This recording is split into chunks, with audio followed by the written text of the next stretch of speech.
天外陨石，以6666的时速从空中砸下，将爷爷砸进2000米深的地里。爷爷被挖上来后不久，就领了盒饭。让人没想到的是，第二天家里所有人都发生变异。谁能打出这个字，我把手机吃了。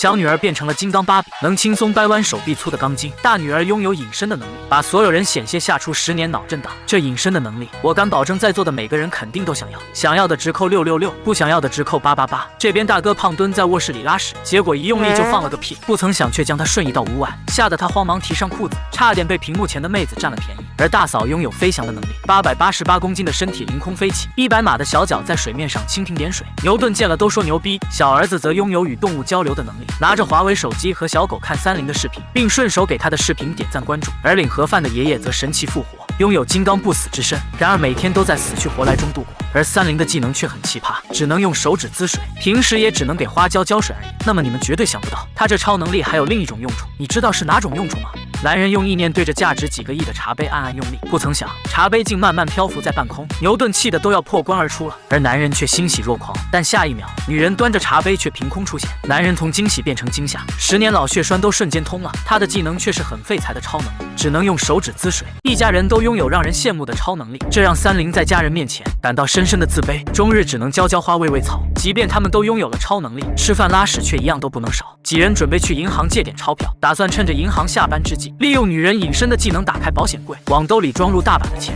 然后神不知鬼不觉地将钱偷出银行。然而计划赶不上变化，女人隐身进入银行后不久，隐身技能就突然失效，她全身赤裸地暴露在银行经理面前。好在趁她脑袋短路之际，女人隐身技能再次出现，这才躲过一劫，也意味着借钱任务宣告失败。但他们并不死心，为了制定更好的方案，30带着小妹出去勘察现场时，却意外遇到了债主。债主上来催债，并还进行言语威胁，是可忍，猪可不能忍。小妹可一点也不惯着他们。作为身高不足3米的金刚小萝莉，一个过肩摔就将债主摔了个仰八叉，拖着2个同伙在地上一阵摩擦，背上的肥膘都磨秃噜皮了，3两下就将他们打晕在地。那么有小妹这样的女朋友，你敢几点回家？回来晚了皮糙肉厚抗揍吗？随后几人打算智取，在经过25个小时的等待后，几人动作麻利地套上丝袜。大嫂拿起30米长的大铁链子，将它绑在窗户上，而停车技术不好的小妹则用洪荒之力将2吨重的卡车推到停车位上。随后小妹赶到这里，用手轻轻一拉，只听砰的一声，整个窗户就拽了下来。大哥则用一个屁就将自己崩进屋里，小妹将隐身的大姐甩进屋内，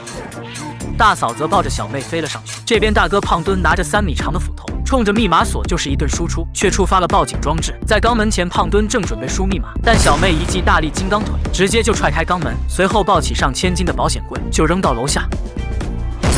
几人疯狂地装钱，而此时佛伯乐却赶了过来。这边拥有与动物交流能力的小弟收买了10里8村的流浪狗，那滋起的樱桃小嘴将佛伯乐吓得都躲回车内。年仅80多岁的爷爷却拥有金刚不死之身，要论装字母还属老大爷。白酒随便灌，汽油随便喝，咕咚咕咚就是整杯下肚，冲着打火机一哈气，嘴中就窜出2000度的火苗，将其他几个老大爷都看懵逼了，一个劲的要认他做大哥。这边几人装好钱准备离开，佛伯乐也赶了过来，但姜还是老的辣，老头抓起一把钞票就撒在地上，引起小弟们一阵哄抢。佛伯乐却将他们当劫匪抓了起来，一招声东击西的孙子兵法被他们玩得明明白白，如今拥有了几10亿现金。几人在车内唱起儿歌，在车前扭着秧歌，他们终于可以面朝大海，春暖花开了。30还清了所有的欠款，浑身上下都缠满钞票，这样就可以让自己看起来健硕一点，还套上了价值几千万的西装，喝上了82年的陈年茅台。然而他在新闻上却看到家人们都被抓了，此刻家人们都被关押在一起，现在他们只是普通人，因为只有所有家人都聚在一起时，他们的超能力才能被激活。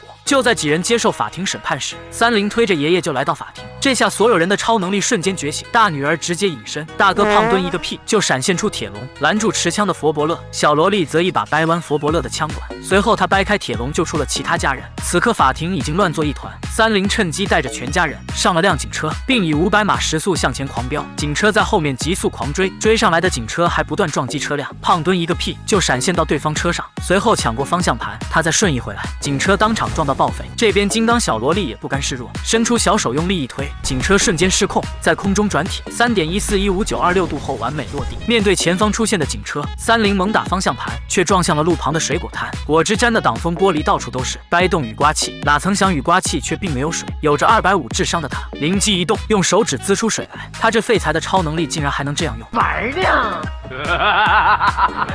然而前方的道路已经被警方封锁，小萝莉伸出30米长的小胳膊，一把把抓住电线杆，直接来了个原地旋转漂移。后面的警车躲闪不及，纷纷失控撞在一起，只剩下最后一辆车还在追赶。而此时前方却突然出现一辆卡车，眼瞅着就要撞上时，大嫂用超能力将汽车顶起，汽车瞬间在空中滑行。这下他们终于甩掉了后面的追兵。随后他们躲进集装箱，准备追寻美好的生活，并打算用超能力惩奸除恶。至此，电影结束。如果让你拥有一种超能力，你最想拥有哪种超能力呢？有喜欢我的视频，请点赞关注，一个小小的赞就是最大的支持。